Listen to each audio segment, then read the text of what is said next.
The day the storm broke over Langston Hill, the Langston estate had always been a fortress of quiet control, perched high above the rolling vineyards like it had nothing to do with the chaos of the world below.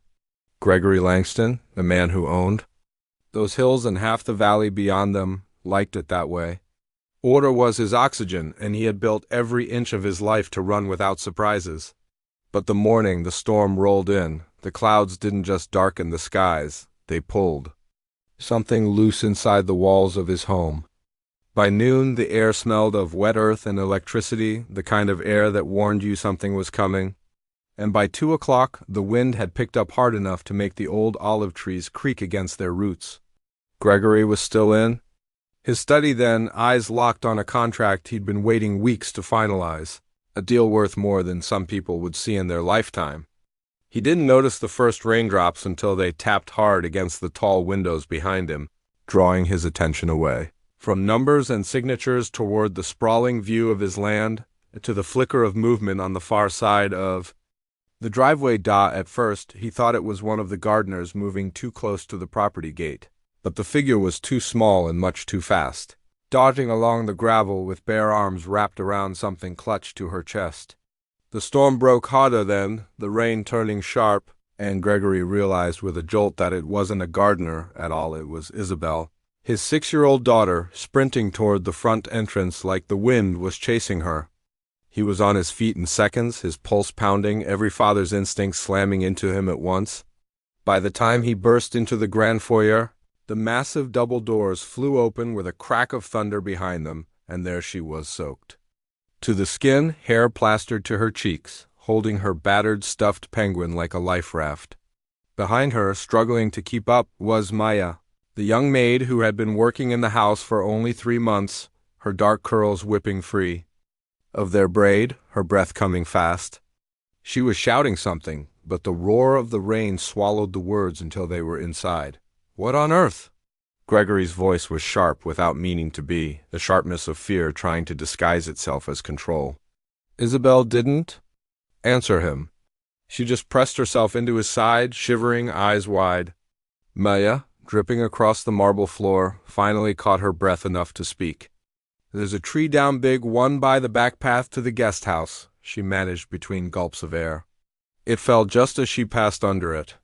The words hit him like a weight, and without thinking, Gregory tightened his grip around his daughter, scanning her for bruises or cuts.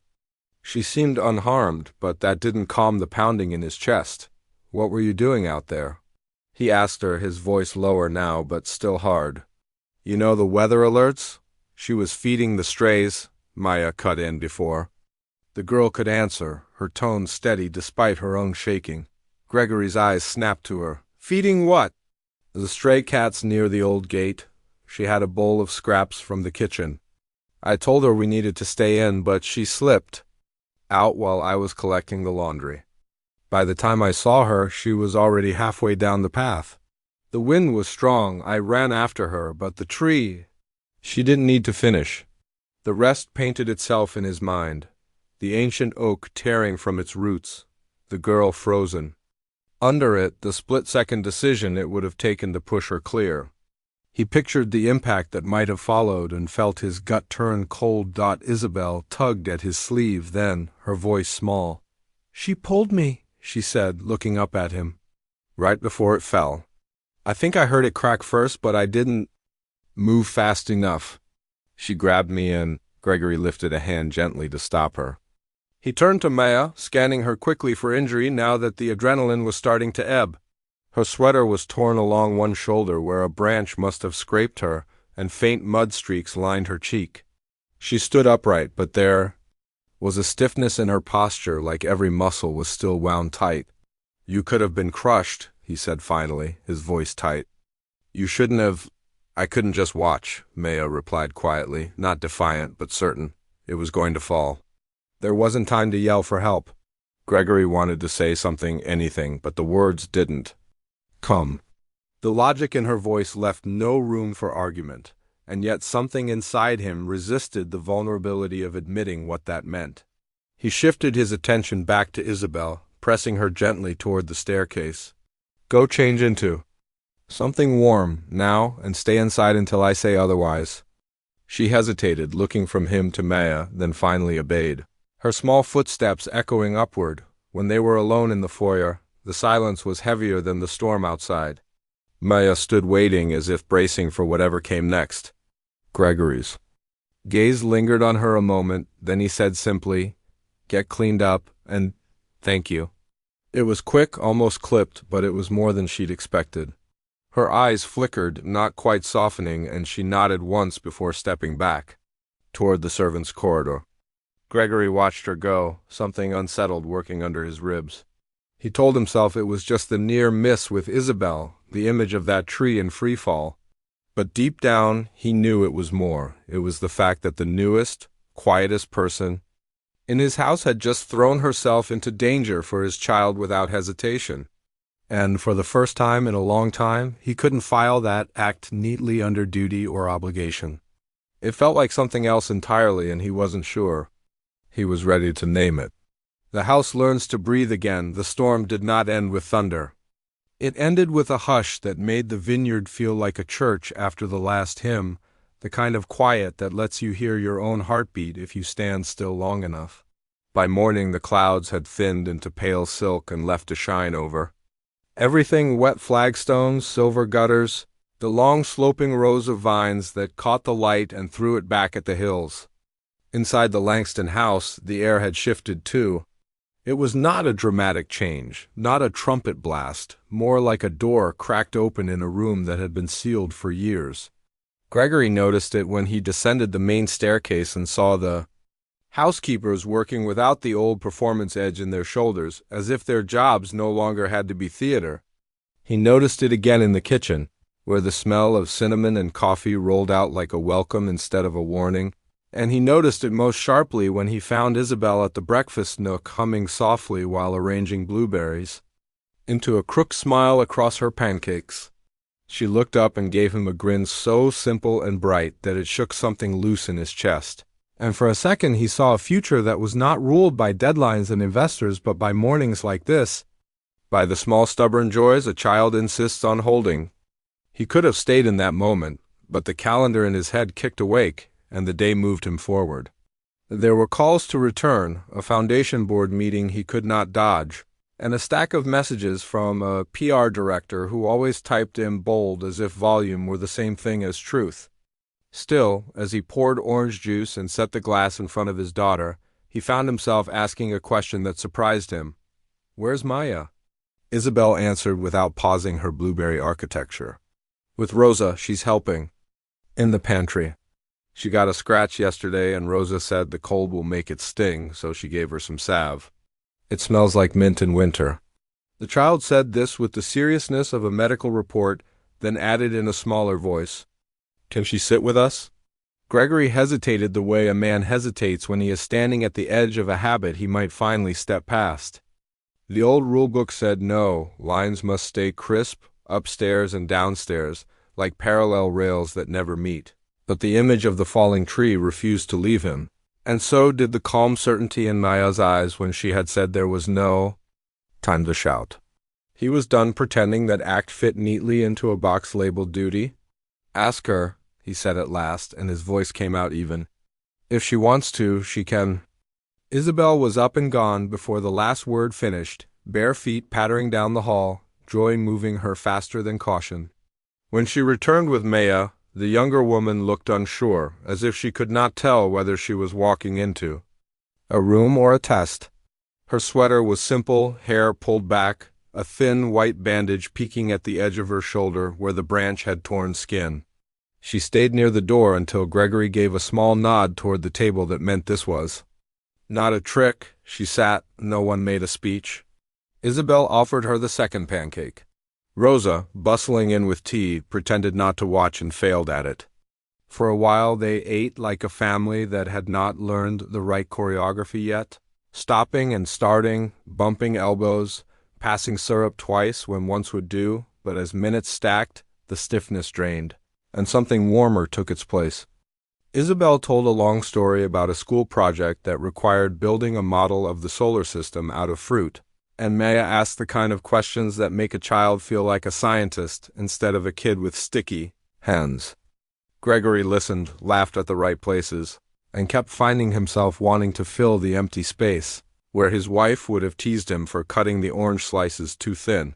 He did not say her name because saying it still felt like breaking glass, but he let the memory sit without tightening his fists. After breakfast, the business day tried its best to reclaim him. His phone lit up with a meeting link for a call that could not be ignored, an investor group in Hong Kong. Impatient with delays on a logistics project that had bled money through the pandemic and never fully clotted. It was the kind of conversation he used to relish. The game where numbers were chess pieces and he was always 4 moves ahead, but he found his attention dipping around the edges, drifting toward the window, where the vineyard gleamed under new sun. Mid-call, as a partner droned about a clause no one would enforce, Gregory muted himself and watched Maya cross the courtyard below, carrying a crate of glass jars toward the pantry entrance. She moved carefully, steady as if steadiness were a language she knew better than any other. Rosa met her halfway and said something that made both women laugh. The sound rose faint, a thread of light noise that did not care whether it had permission to exist. He unmuted at the wrong time and had to pretend a HM was agreement. When the call ended, he did not feel the usual rush or the usual crash. He felt aware of how much life he had bartered away for results that could not comfort a child in a storm.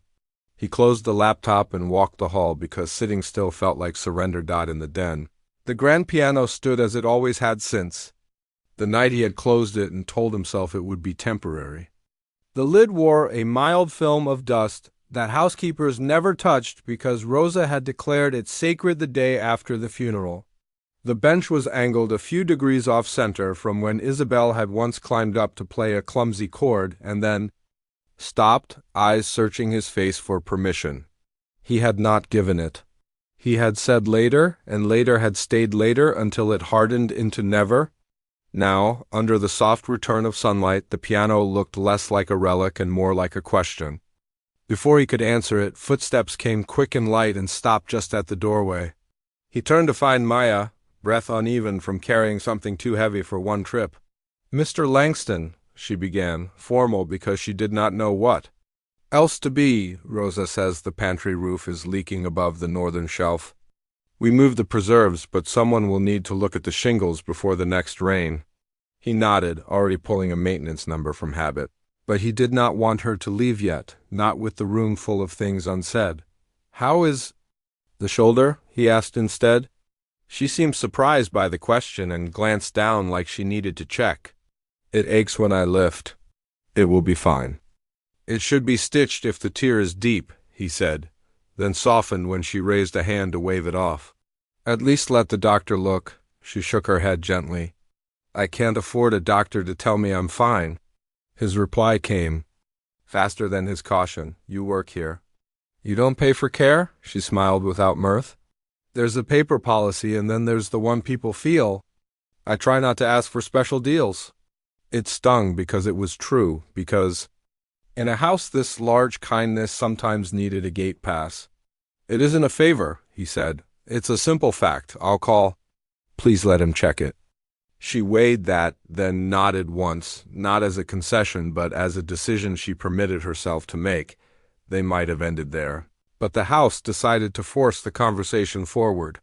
A sharp cry cut the quiet Isabel in the next room. By the low shelves where she kept art supplies, had knocked a jar of paint water and watched it bloom across the rug in a blue flower. It was not disaster, not even trouble, but it was loud enough to call everyone into the scene. Maya reached the spill first and got to work with towels like she had been trained by a life that taught speed before blame. Gregory bent too, and for a moment they worked side by side, hands almost touching in the small space. The kind of closeness that happens when a family lives its ordinary hours. Isabel apologized too many times in a voice that trembled at the word, sorry, and Maya told her the truth in a way that held the child together. "It's water and dye," she said. "We'll lift it. You didn't mean to. We learn and we move." Gregory added the only thing that mattered. "You're not in trouble." The girl looked between them and believed it. and after that the cleanup felt less like fixing a mistake and more like restoring a mood. When the blue was a ghost. Instead of a shout, Isabel tugged at the piano bench. "Play something?" she asked, eyes hot with hope the way children gamble their hearts without a backup plan. Gregory opened his mouth and found he had no excuse left. He sat. The first touch of keys was hesitant, fingers a little stiff from years of holding pens. More than music, but muscle memory is a gentle doctor, and it began to heal what skill had lost. He played the piece his wife once loved, a small nocturne that moves like a quiet conversation across a kitchen table late at night. The sound filled the room and crept into the hall and out toward the courtyard, and some of the staff paused on their routes as if a clock had stopped and asked to be wound again. When the last note thinned into the air, Isabel clapped as if he had lassoed a star. Maya did not clap. She just sat very still and let her face say what words would have ruined. "Thank you," she said finally, and somehow it didn't mean the song. Somehow it meant the choice to play. The rest of the day tried to pretend it could go back to normal. Vendors called with invoices that could not wait. A lawyer emailed about a clause that would dissolve a headache if Gregory agreed to a compromise he would never take. And a charity director messaged to ask whether the Langston Foundation would consider adding a scholarship line for in-home caregivers who paused their studies to take care of sick parents. That last one made him stop. He read the message twice.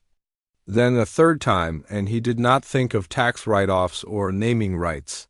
He thought of the way Maya had said she could not afford to see a doctor to be told she was fine. The way she had spoken about rules you feel versus rules you print. And he thought of his own mother, who had taken care of his father through an illness that shrank a large man to smaller and smaller stories. He typed an answer with care and surprised himself with how quickly he pressed send. "Yes," he wrote, "let's talk details. I want to make this permanent." By late afternoon, the sun warmed the house enough to open windows. A tame breeze slid through the hallways and shook the scent of lemon oil loose from the banisters. On the back terrace, Javier patched a cracked terracotta pot and whistled a tune that matched the leftover music in the den. Rosa set a modest tray on a small table, tea for Maya, coffee for the boss, 2 almond cookies either could pretend they did not want. The quiet felt earned, like a breath that had been held too long finally leaving. Gregory joined Maya there without appointing it a meeting. For a minute neither spoke, the kind of silence that is not heavy, just human. He broke it gently. "I'm setting up a fund." He kept his eyes on the distant fence line so he would not rush the words. "For caregivers who put school on hold. It's overdue." She turned toward him, equal parts surprise and caution. "Because of your wife?" "Because of what is right," he said, and then added the truth, small and brave. "And because I owe the idea to you." She took that in quietly. "I didn't ask for—" "I know," he said. "This is not a return. It is a responsibility I ignored. I'm done ignoring it." She nodded and looked out over the vineyard. Like she was measuring the distance between the person life told her she was allowed to be and the person she might choose to become. "Thank you," she said, "not for the fund alone, but for the shift happening in a place where shifts did not come easy. If the day had ended there, they might have called it a good one and slept a little lighter, but change invites friction. And houses with long histories do not learn new rhythms without a small revolt." It began with a whisper and the soft click of a phone camera, the kind of sound that says more than it means to. Alicia, the newest hire with perfect eyeliner and a talent for appearing where attention might fall, drifted near the terrace to collect empty glasses and left with more than she brought. In the staff hall she paused to send a message she thought would not matter, a photo frame just so Maya's profile, Gregory's hands, coffee cups between them, the vineyard making them look like a magazine spread. The caption was a wry line she would later call a joke. "Promotion comes with sunshine." It should have stayed petty, but the message landed in the wrong chat, reached a cousin who freelanced for a gossip site, and in less than an hour a headline germinated like mold in a damp corner. It was small, local, and bone-stupid, but it was enough to set phones buzzing again, enough to pull the old tension back through a crack in the door. The notification hit Gregory's screen during a call about tractor replacements. He ignored it once, then twice, then opened it out of reflex, a picture. An angle that tried to invent a story where all that existed was two people learning to be decent in the same space. His jaw tightened, not because he was ashamed, but because he had built a life on the premise that no one could touch him if he stayed behind money and glass.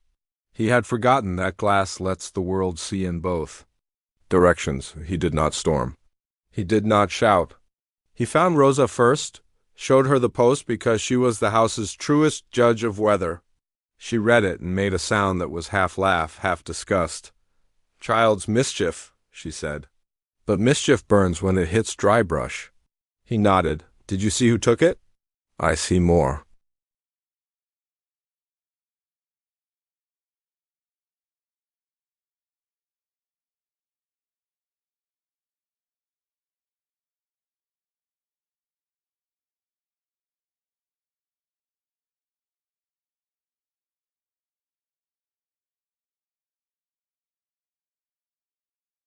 "Then people think," she answered, eyes soft and sharp at once. "Alicia flits, she likes sparkles." "Talk to her," he said, and then corrected himself because this was his responsibility. "No, I'll talk to her." He found Alicia in the laundry room pretending to fold something that did not need folding. He asked the question without theater, plain as a grocery list. "Did you take this?" She tried to dodge with a smile that had worked on easier men. "Everyone takes photos of the view." He let silence do the heavy lifting. She sagged then and offered the excuse people offer when they do not want to look at cause. It was a joke. "I didn't mean harm." He kept his voice even. "You did harm? Apologize to the person you harmed?" She rolled her eyes. "To you?" "To Maya," he said. "And to the house that fed you while you typed?" He did not fire her. Not because he was weak, but because trading a person for a headline would teach the wrong lesson. He cut her hours, wrote a clear warning, and asked Rosa to pair her with tasks that made gossip boring.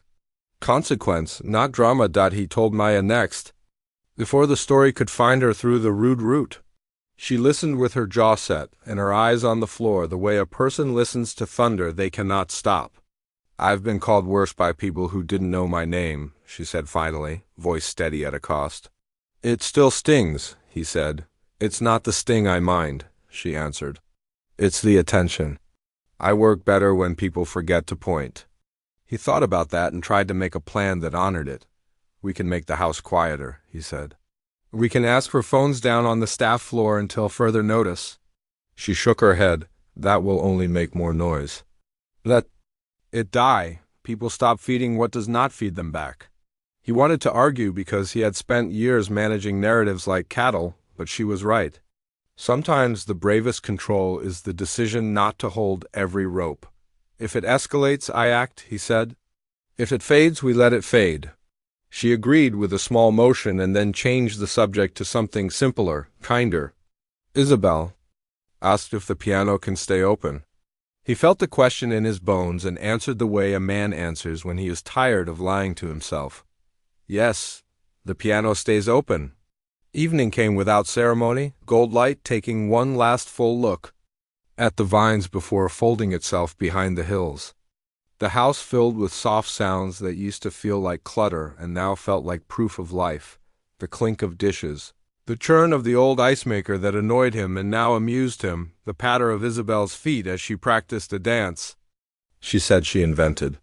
Dinner was simple, a stew Rosa swore would cure 100 kinds of grief, and they ate it at the kitchen table instead of the long walnut hall as an experiment in being less lonely on purpose. After, Maya took Isabel upstairs to read The Book with the Lighthouse, because the girl had decided lighthouses were the bravest buildings. Gregory stood in the doorway and watched them go, then stayed where he was because moving would break the picture. A few minutes later he made himself walk to his office to handle one last chore, an email to the foundation board with a draft for the new caregiver scholarship, timelines, numbers, the kind of details that keep good ideas from dying as slogans. Before he hit send, he added a line he had never written in a memo before. "This is not a PR initiative. This is personal." He did not know he was about to receive a second message that would tilt the axis of the next week. It came from an Old friend who never wrote unless the news mattered. Heard a whisper, the friend wrote. A reporter is sniffing around the accident 3 years ago. Says a former contractor wants to sell a story about the pool wiring and the safety inspections. Says there were cut corners. Says grief covered it. You know, I don't believe gossip, but be ready. Gregory read it twice, then a third time, and the room bent slightly the way rooms do when a memory you keep behind heavy doors kicks to be let out. He sat very still and felt the old pain climb the stairs he had kept locked. The pool had been drained, resurfaced, blessed by a parade of inspectors, and quietly left to be just water, no longer a shrine to what had gone wrong. He had not expected the story to circle back, not like this. He stood too fast and had to steady himself against the desk. In the hall he could hear Maya's voice reading about a lighthouse that held its light even when no one said thank you. He listened until his breath evened, then did the hardest, simplest thing. He walked upstairs and knocked on the doorframe. The reading stopped. Two faces lifted. Everything okay? Maya asked, alert to tones the way people who have survived. Learn to be, he nodded slowly. I don't know, he said, honest because nothing else would hold. But I want the truth to live here, not rumors. Tomorrow I need to reopen something I closed. I may need your help.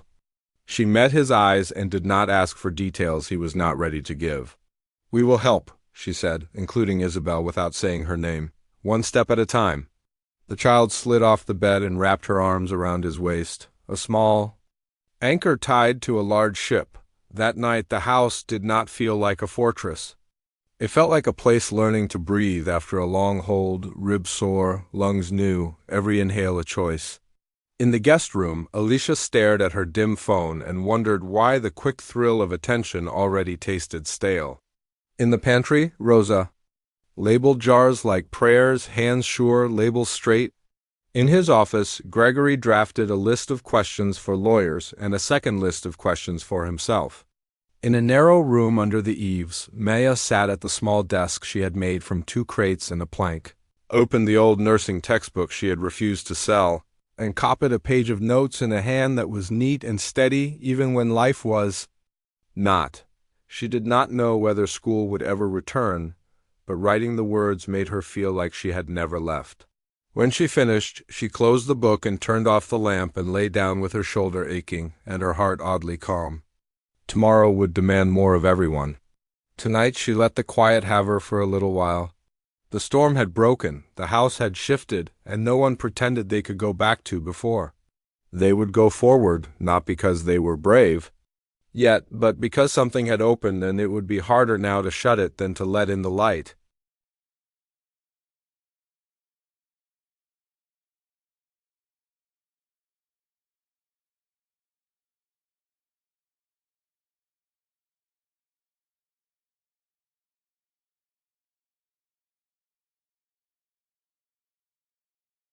The past knocks on the door the morning broke with a sky the color of pale metal, neither bright nor dark, just the kind of light that makes you check twice to see if the day has actually begun.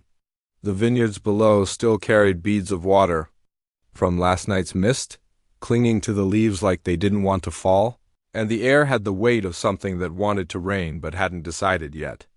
Inside the Langston estate, the hum of daily life resumed boots in the mudroom, Rosa's low singing in the kitchen, the distant whir of the laundry room fans, but beneath it all, there was an undertone, a quiet sense of waiting, as if the house itself knew something was coming. Gregory stood at the bay window in his study, coffee cooling in his hand, his eyes not on the vines but on the driveway, where a silver sedan had been parked for the last 5 minutes without anyone getting out. He recognized the plate not personally, but by type.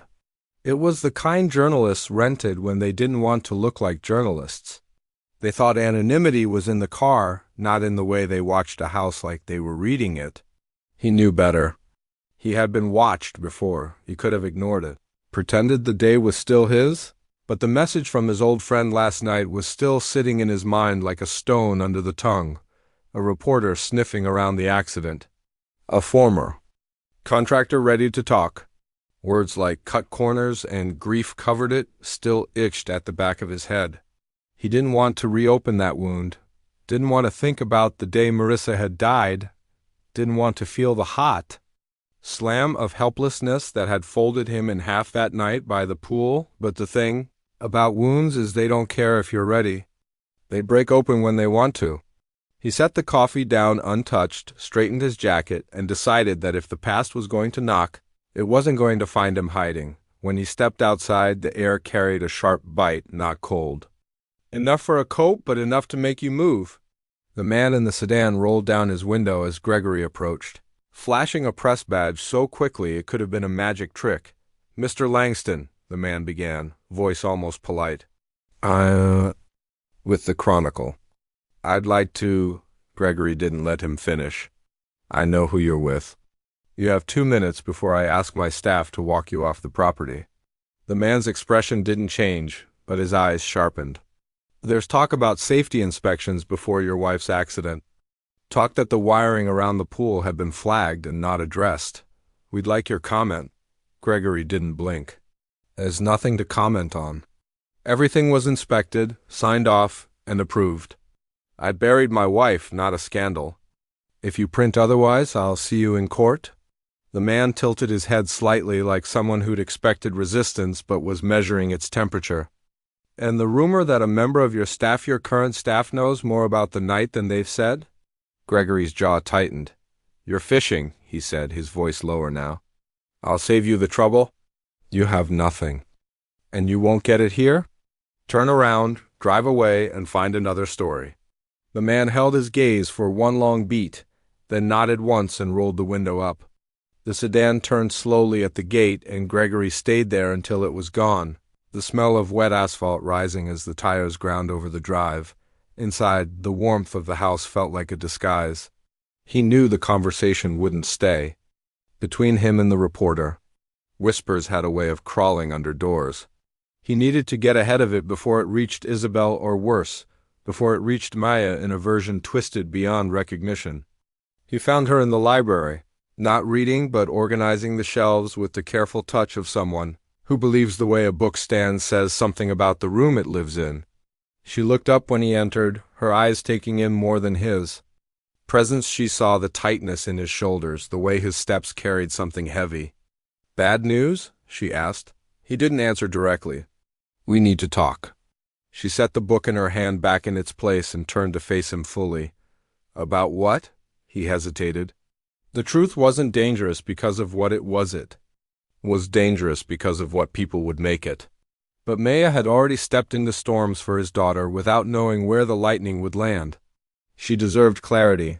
"There was a reporter," he said finally, "asking about the night my wife died, about inspections, about whether anyone here knows more than they've said." Her expression didn't shift, but something in her gaze deepened. "Why would they think that?" He shrugged, though it felt too much like a lie. "Because people like to believe there's more to a tragedy than the obvious. It sells better." She studied him a moment longer, then asked the thing he hadn't prepared for. "And if there is more?" He met her eyes and didn't flinch. "There isn't, not in the way they mean. But there are things I've avoided talking about, because they don't change what happened. And because saying them out loud makes them real in a way I'm not sure I'm ready for." Maya didn't press. She simply nodded, a slow, deliberate motion that said she understood what it cost to speak even that much. "Then you tell it when you're ready," she said. "Not when someone with a microphone decides it's time." The conversation might have ended there, but before either of them could move, Isabel appeared in the doorway, holding a stack of colored paper and looking from one adult to the other like she'd stepped into a room she wasn't supposed to see. "Are you mad?" she asked, her voice small. Gregory shook his head quickly. "No, just talking." But children read more in tone than in words, and her eyes flicked to Maya as if to confirm it.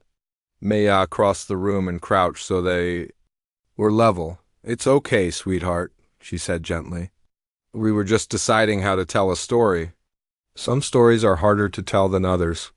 That seemed to satisfy her, and she handed Maya one of the papers, a lopsided drawing of a lighthouse.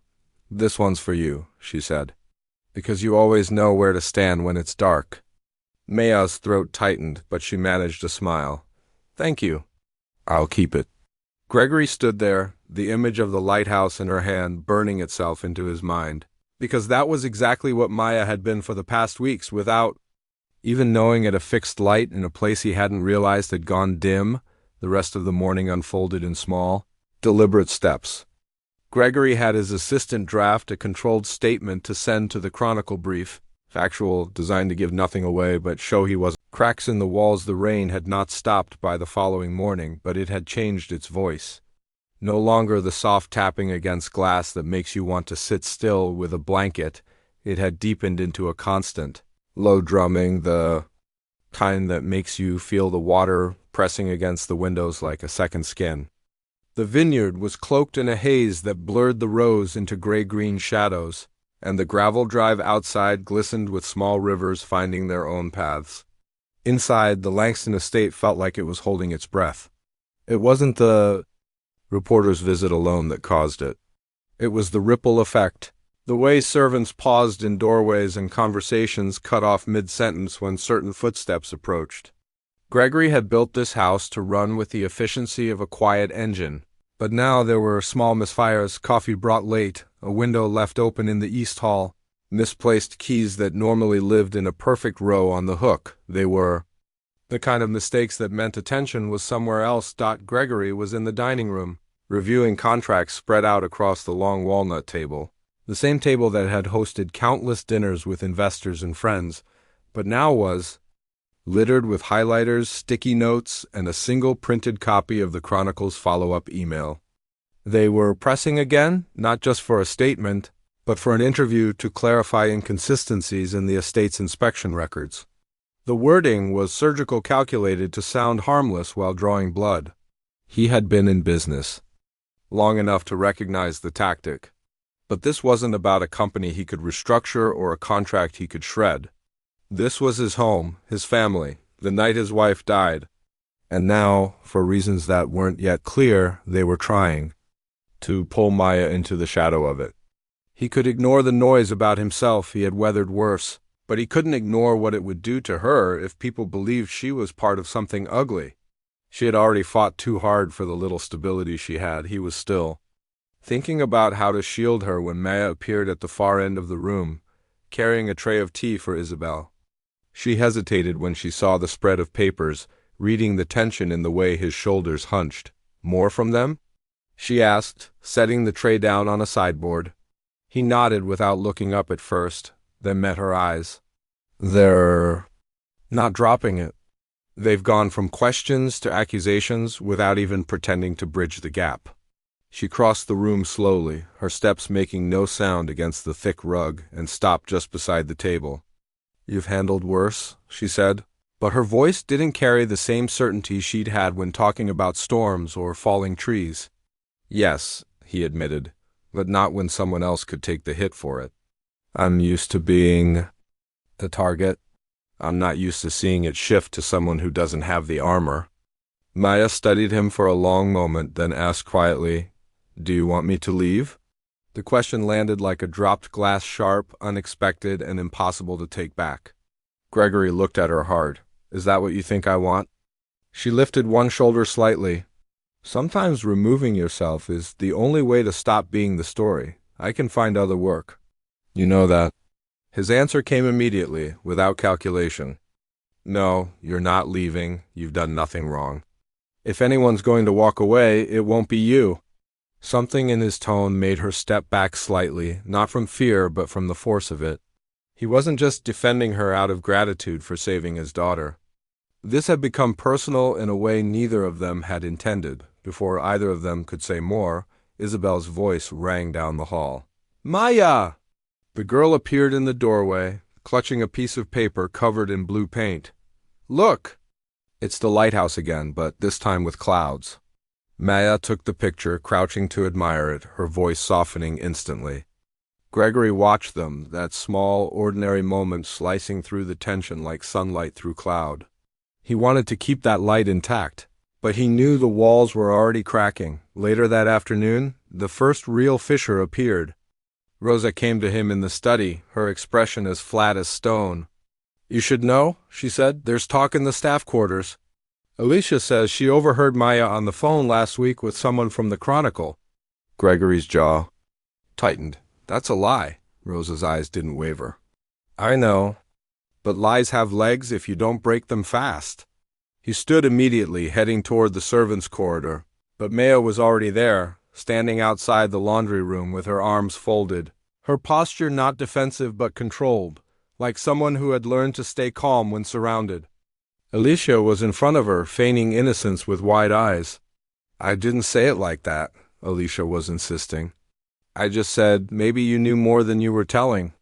Gregory stepped in without hesitation. You'll retract it. Now, loud enough for everyone who heard you the first time. Alicia's gaze flicked between them, looking for an escape, but found none. Fine, she muttered, her voice just above a whisper. I made it up. Louder, Gregory said. She repeated it, sharper this time, and the heads peeking from doorways pulled back. Gregory didn't add a threat. He didn't need to. The way he stood made it clear there would be no next time. When Alicia left, Maya let out a breath she hadn't shown she'd been holding. That won't stop it, she said quietly.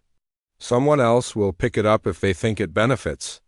Them, Gregory nodded. Then we make it so it doesn't benefit anyone. We tell the truth before someone else twists it. She frowned slightly. Your truth or mine? He met her eyes. Both, together.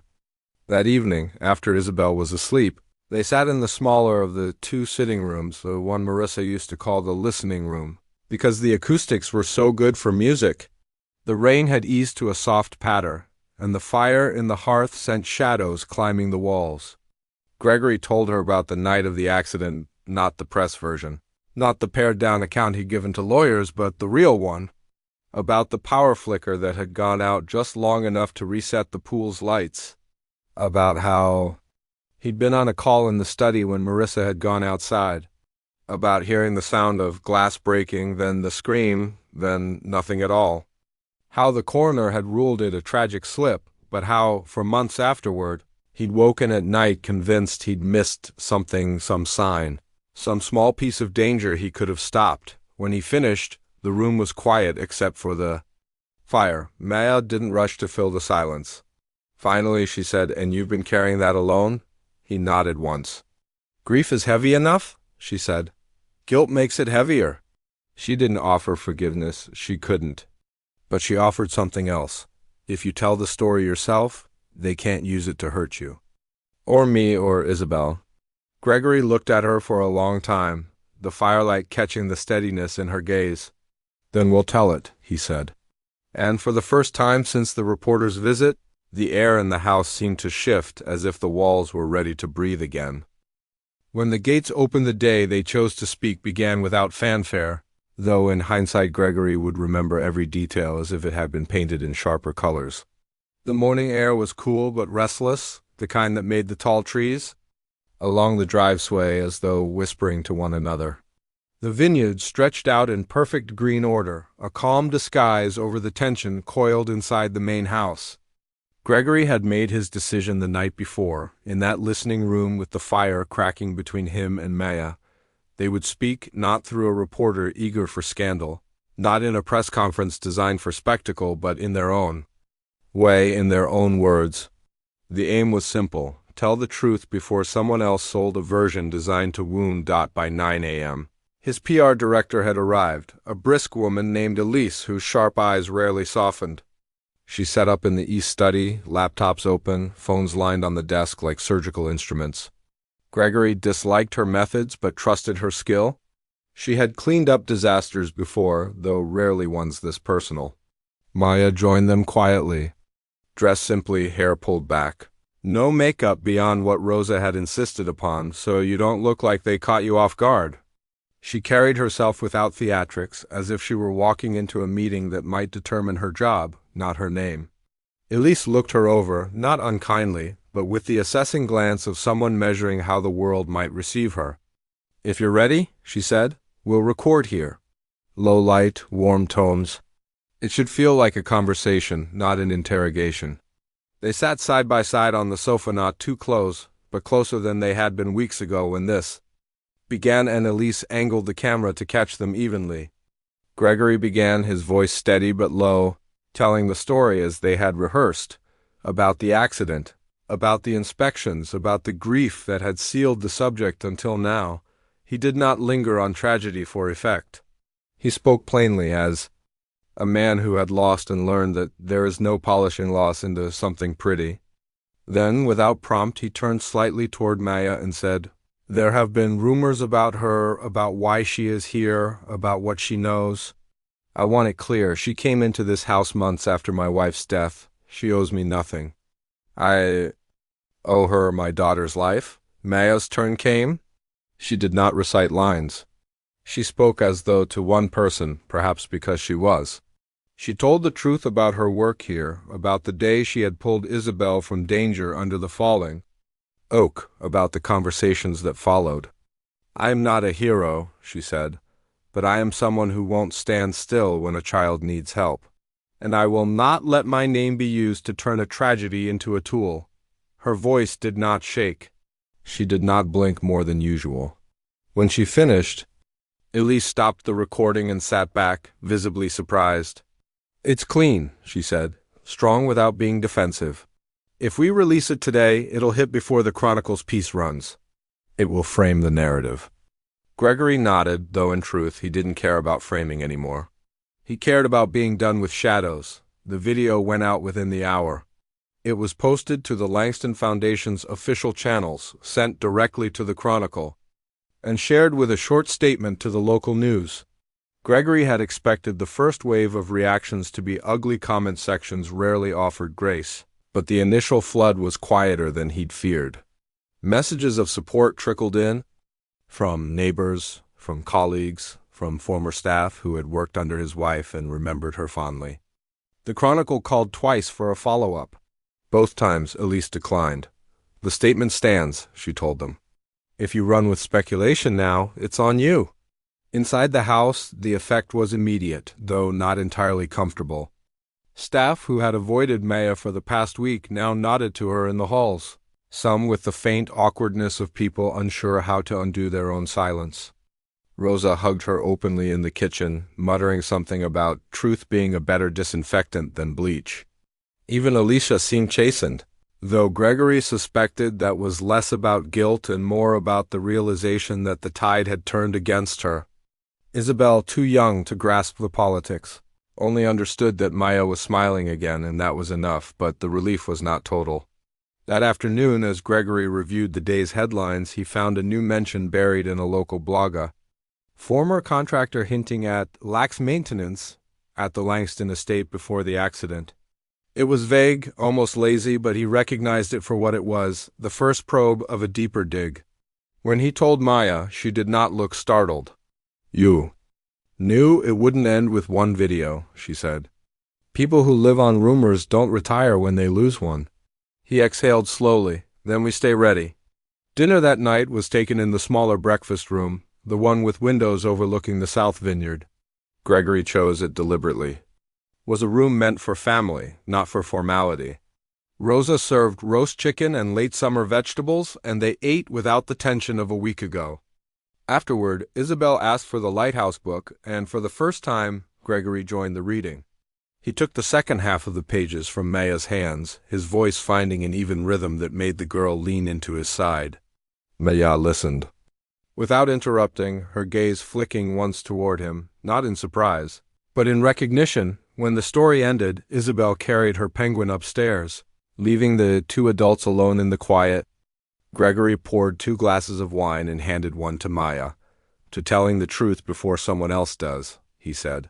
She lifted her glass, the firelight catching the faintest trace of a smile, and to not letting fear decide what happens next. They drank, not in celebration exactly, but in acknowledgement of storms weathered, of battles still ahead, and of the strange, steadying fact that neither was standing alone anymore. That night, Gregory slept without waking from the old dreams. And in her small room under the eaves, Maya set the lighthouse drawing on her knitstand where the first light of morning would hit it.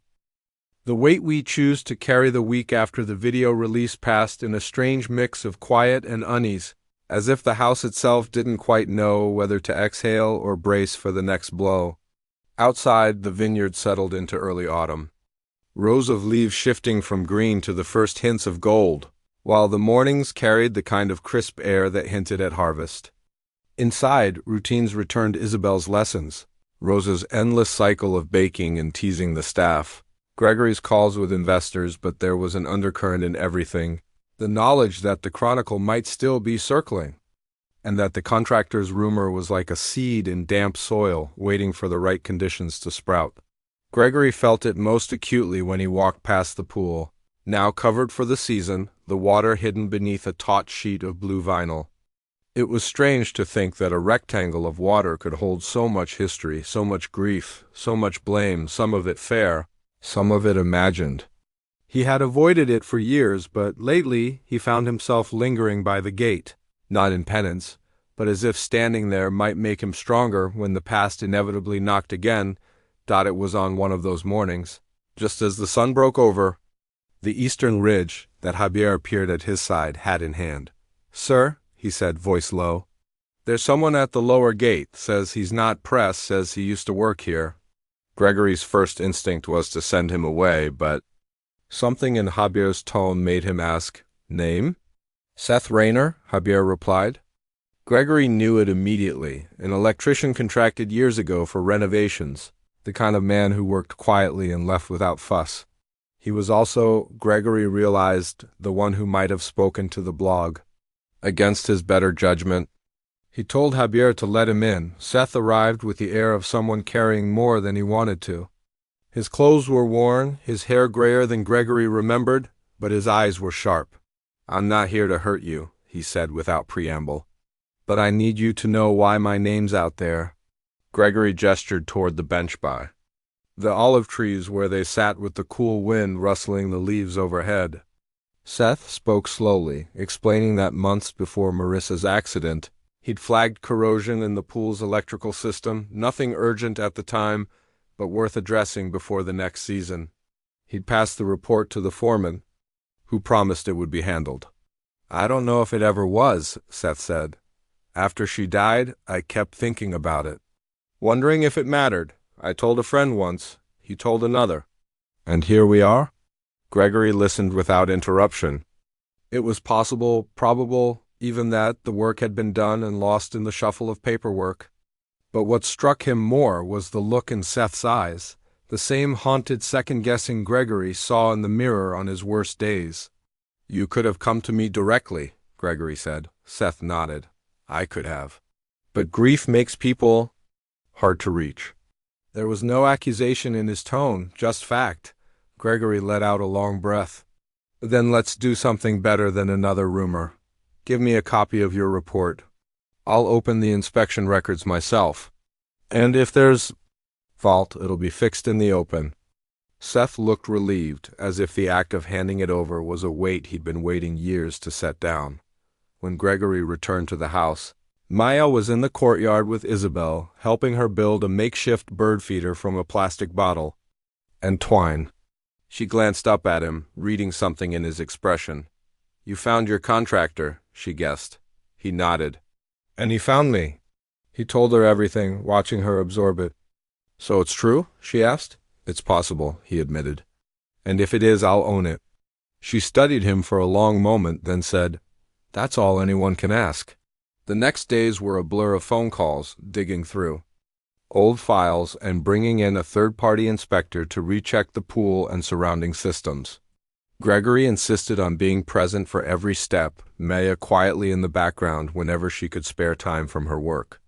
It wasn't just about the pool anymore. It was about showing that the estate wasn't a place where shadows could thrive.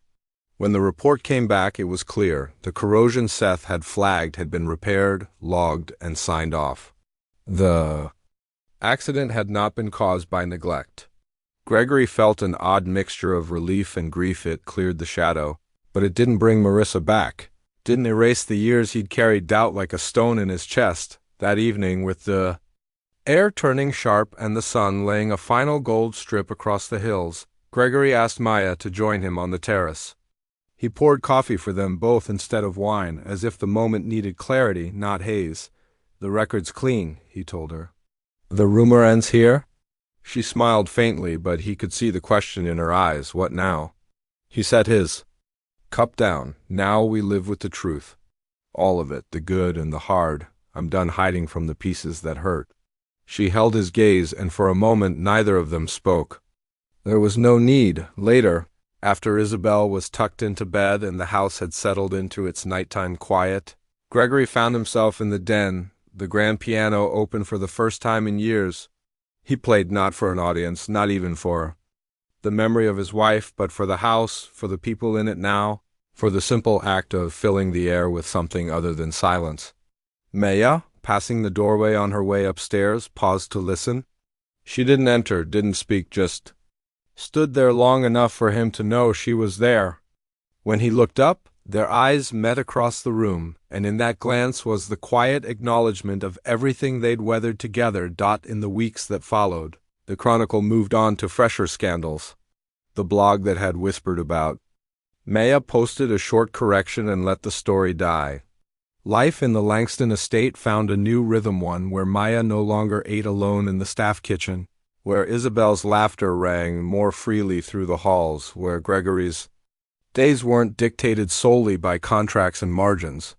There were still divisions. Wealth and work don't dissolve into sameness, but there was also a bridge now, built from storms and truth and the choice to stand in the open. On the first clear Saturday of October, they took Isabel into town for the Harvest Festival. Gregory carried her on his shoulders past rows of stalls, Maya walking beside them, the three of them framed against the bright sky like a picture they hadn't known they were posing for. And though the future still held its share of storms, for the first time in years, Gregory felt ready, not because the walls of his house were uncheckable, but because he finally knew he wasn't holding them up alone.